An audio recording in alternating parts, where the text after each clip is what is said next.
been a topsy-turvy season already in the TVC-Ohio, and we're only through 4 weeks of play, 1 week of conference play for most of the teams anyway. I'm Noah Wolf, the co-host of this season of Gridiron Glory. I'm joined by Thomas Garverick, TVC-Ohio reporter. We're going to break down the power rankings through 4 games.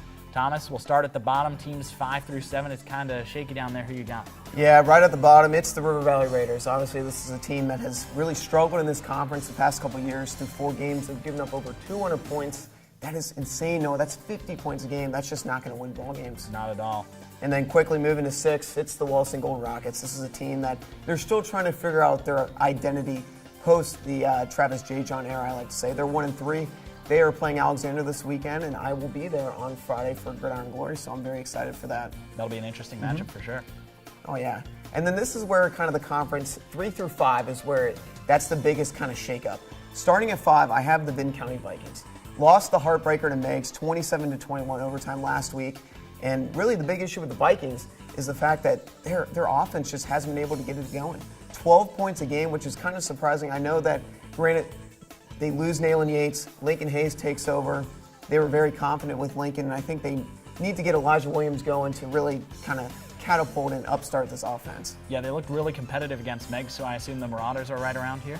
Yeah, the Marauders, they come in at number 4, and people are like, why do you have the Marauders so low? They just beat Vinton County, and it's because their defense. It worries me. 147 points a game, or excuse me, 147 total. That equates to almost 40 points a game, and that, again, you cannot be in the top 3 of this conference giving up so many points like that. All right, so who you got number 3 then? Number 3, this is going to surprise some people, granted how they performed last week, but I have the Alexander Spartans. I am buying stock in the Spartans, and you know why? It's because I believe in this young football team. I believe in Coach Dean.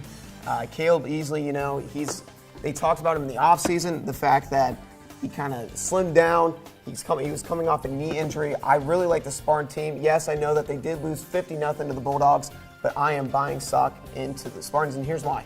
5 of their last 6 games, they play River Valley at home, they go at Nelsonville, they have Warren, and then they end with Meigs. And then this week, they're at Wellston, at Vinton County.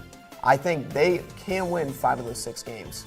That'd be a pretty good end of the season. But now, in your power rankings, you've got 2 teams left, Athens and Nelsonville York. Who's the top dog? Yeah, so in my preseason, I did pick the Buckeyes to win the conference. I had Athens number 1, but I think, you know, I got to do this college game day style, pay my respects to Lee Corso, and I think that the number 1 team in this conference is the Athens Bulldogs. I'll put on the helmet real quick just for the fans at home.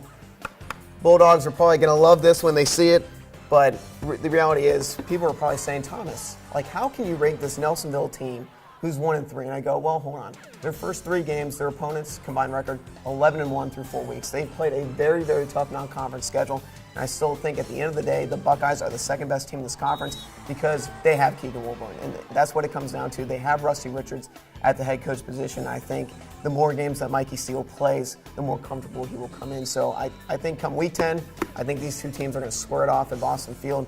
But this Athens Bulldogs team, they are the class of this conference this year. Clay Davis has kind of got off to a slow start, but they really rely on that running game with Evan Adams. I've seen him twice, Noah, 7 touchdowns in 2 games. The dude is a touchdown machine. And then they add in Joey Moore, who he was running track and field for them last year. Now he's playing football, playing receiver. He's electric. I love watching Logan Maxfield play both sides of the ball. Caleb Rogers and those boys on the defensive line, they get after you. I think the Bulldogs, when it's all said and done, I think they're going to win this conference. Well, Thomas Garverick taking a step aside from his preseason predictions. Now he's taking the Athens Bulldogs. No matter what happens, we'll have the coverage for you on Gridiron Glory Friday nights at 11:30 on WOUB, as well as all throughout the week on our various social media platforms, Facebook, Twitter, Snapchat, and YouTube. And make sure to check out our website, woub.org/gridiron. For Thomas Garverick, I'm Noah Wolf.